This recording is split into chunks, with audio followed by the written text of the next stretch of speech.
to prove the truth to be true and the false to be false, much as the guilty might dislike it. When you begged your Lord for help, he answered you, "I will reinforce you with 1,000 angels in succession." God made this a message of hope to reassure your hearts. Help comes only from God. He is mighty and wise. Remember when he gave you sleep as a reassurance from him and sent down water from the sky to cleanse you, to remove Satan's pollution from you, to make your heart strong and your feet firm. Your Lord revealed to the angels, "I am with you, give the believers firmness. I shall put terror into the hearts of the disbelievers, strike above their necks and strike all their fingertips." That was because they opposed God and his messenger. And if anyone opposes God and his messenger, God punishes them severely. That is what you get. Taste that, and the torment of the fire awaits the disbelievers. Believers, when you meet the disbelievers in battle, never turn your backs on them. If anyone does so on such a day, unless maneuvering to fight or to join a fighting group, he incurs the wrath of God, and hell will be his home, a wretched destination. It was not you who dispatched them, but God. And when you, O prophet, threw sand at them, it was not your throw that defeated them, but God's, to do the believers a favor. God is all-seeing and all-knowing. That is what you get, and God will weaken the disbelievers' designs. O disbelievers, if you were seeking a decision, now you have witnessed one. If you stop here, it will be better for you. If you return, so shall we, and your forces, though greater in number, will be of no use to you. God is with the believers. Believers, obey God and his messenger. Do not turn away when you are listening to him.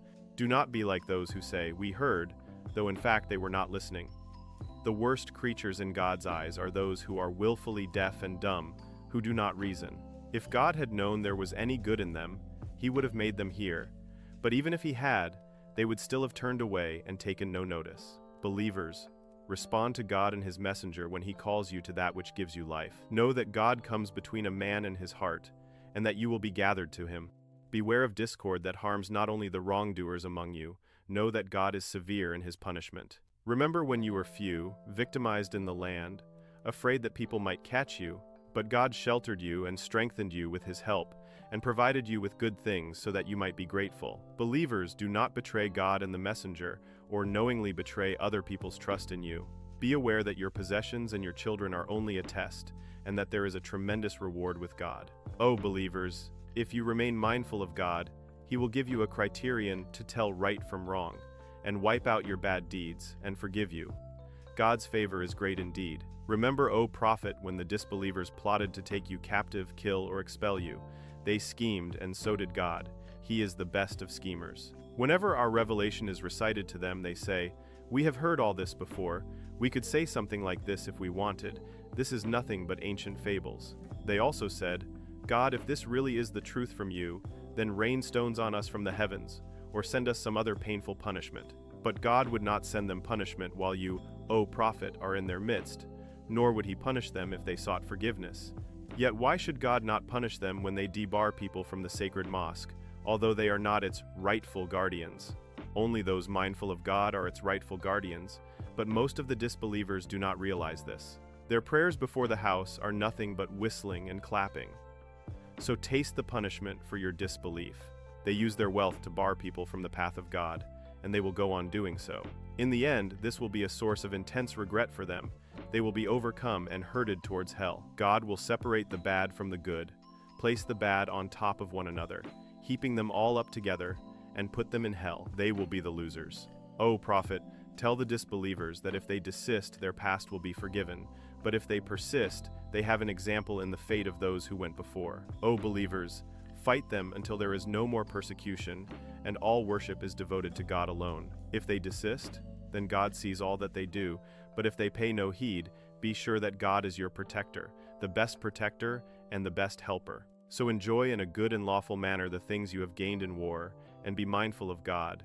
He is forgiving and merciful. O prophet, tell those you have taken captive, if God knows of any good in your hearts, he will give you something better than what has been taken from you, and he will forgive you. God is forgiving and merciful. But if they mean to betray you, they have betrayed God before, and he has given you mastery over them. He is all-knowing, all-wise. Those who believed and emigrated to Medina and struggled for God's cause with their possessions and persons, and those who gave refuge and help, are all allies of one another. As for those who believed but did not emigrate, you are not responsible for their protection until they have done so. But if they seek help from you against persecution, it is your duty to assist them, except against people with whom you have a treaty. God sees all that you do. The disbelievers support one another. If you do not do the same, there will be persecution in the land and great corruption. Those who believed and emigrated and struggled for God's cause, and those who gave refuge and help, they are the true believers, and they will have forgiveness and generous provision. And those who came to believe afterwards, and emigrated and struggled alongside you, they are part of you, but relatives still have prior claim over one another in God's scripture. God has full knowledge of all things. A release by God and his messenger from the treaty you believers made with the idolaters is announced. You idolaters may move freely about the land for 4 months, but you should bear in mind both that you will not escape God and that God will disgrace those who defy him. On the day of the great pilgrimage, there will be a proclamation from God and his messenger to all people. God and his messenger are released from treaty obligations to the plaisance.com, idolaters. It will be better for you idolaters if you repent. Know that you cannot escape God if you turn away. O prophet, warn those who ignore God that they will have a painful punishment. As for those who have honored the treaty you made with them and who have not supported anyone against you, fulfill your agreement with them to the end of their term. God loves those who are mindful of him. When the 4 forbidden months are over, wherever you encounter the idolaters, kill them, seize them, besiege them, wait for them at every lookout post. But if they turn to God, maintain the prayer, and pay the prescribed alms, let them go on their way, for God is most forgiving and merciful. If any one of the idolaters should seek your protection, prophet, grant it to him so that he may hear the word of God, then take him to a place safe for him, for they are people with no knowledge of it. How could there be a treaty with God and his messenger for such idolaters? But as for those with whom you made a treaty at the sacred mosque, so long as they remain true to you, be true to them. God loves those who are mindful of him. How, when, if they were to get the upper hand over you, they would not respect any tie with you, of kinship or of treaty. They please you with their tongues, but their hearts are against you, and most of them are lawbreakers. They have sold God's message for a trifling gain, and barred others from his path. How evil their actions are. Where believers are concerned, they respect no tie of kinship or treaty. They are the ones who are committing aggression. If they turn to God, keep up the prayer, and pay the prescribed alms, then they are your brothers in faith. We make the messages clear for people who are willing to learn.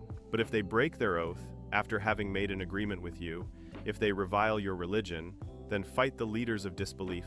Oaths mean nothing to them, so that they may stop. How could you not fight a people who have broken their oaths, who tried to drive the messenger out, who attacked you first?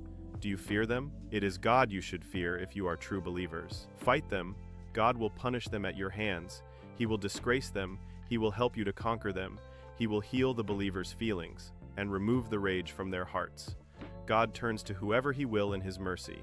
God is all-knowing and wise. Do you think that you will be left untested without God identifying which of you will strive for his cause and take no supporters apart from God, his messenger, and other believers?